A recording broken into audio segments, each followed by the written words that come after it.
Can I call you Rose? 'Cause you're sweet like a flower in bloom.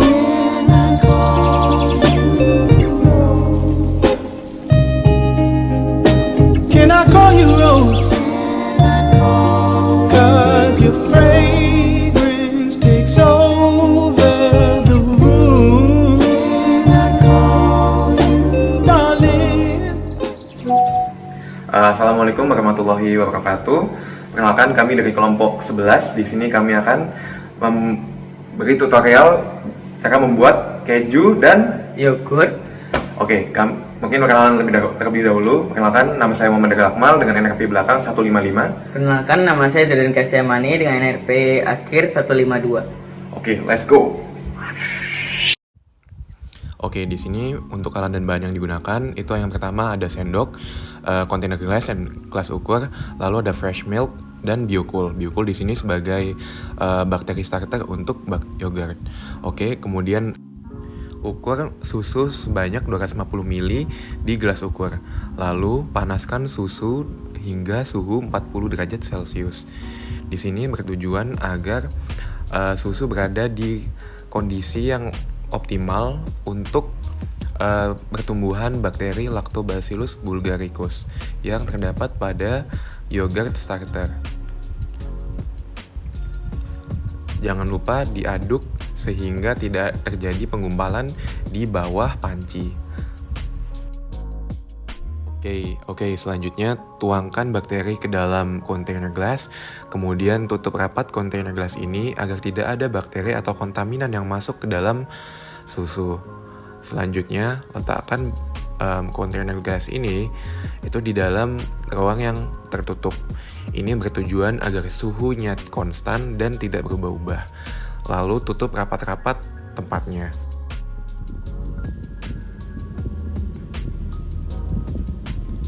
Lalu ini dibiarkan terfermentasi selama 24 jam. Setelah proses fermentasi selesai dan setelah 24 jam selesai, kita bisa mengambil kembali yogurt ini.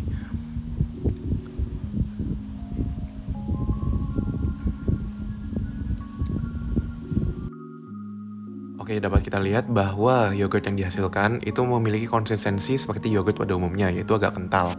Untuk rasanya sendiri itu seperti yogurt, yaitu sedikit asam. Oke, selanjutnya ada praktikum pembuatan keju. Nah, oke. Jadi apa saja alat dan bahan yang digunakan untuk praktikum keju ini? Yang pertama ada mangkok. Kemudian ada saringan atau kita bisa menggunakan cheesecloth. Kemudian ada sendok. Lalu tadi fresh milk. Lalu juga asam cuka. Lalu garam. Dan susu. Oke, langkah selanjutnya adalah pemanasan susu di dalam panci hingga suhu 63-65 derajat Celcius. Ini bertujuan untuk mempersiapkan susu agar lebih optimal untuk fermentasi oleh bakteri. Lalu susu itu dibiarkan hingga suhu sekitar 30-37 derajat Celcius. Setelah ditambahkan asam cuka, ini memungkinkan enzim dalam rennet bekerja mengubah kasein atau protein susu menjadi curd atau padatan.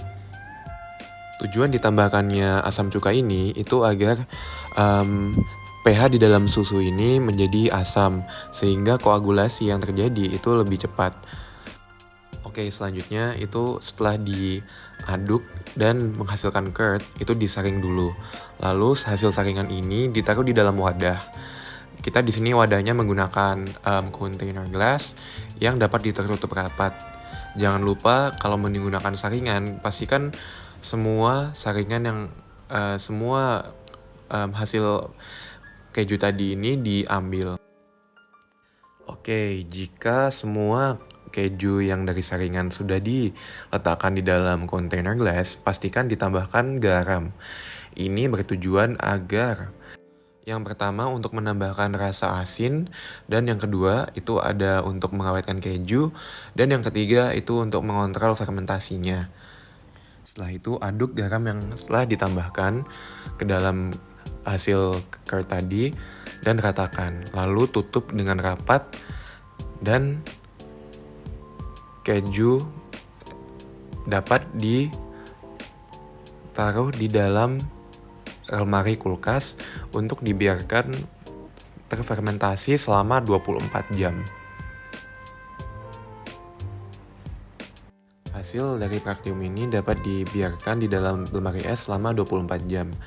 Nah, setelah 24 jam selesai, kita dapat mengambil hasil praktikum itu dan dapat dilihat bahwa keju yang dihasilkan itu seperti cream cheese atau tidak padat. Ini dikarenakan saat penyaringan itu masih belum kering, jadinya masih ada cairan di dalamnya. Nah, untuk rasa dari keju ini itu sedikit asin dan tidak ada bau. Oke, baik. Sekian video tutorial pembuatan yogurt dan keju dari kelompok 11. Terima kasih.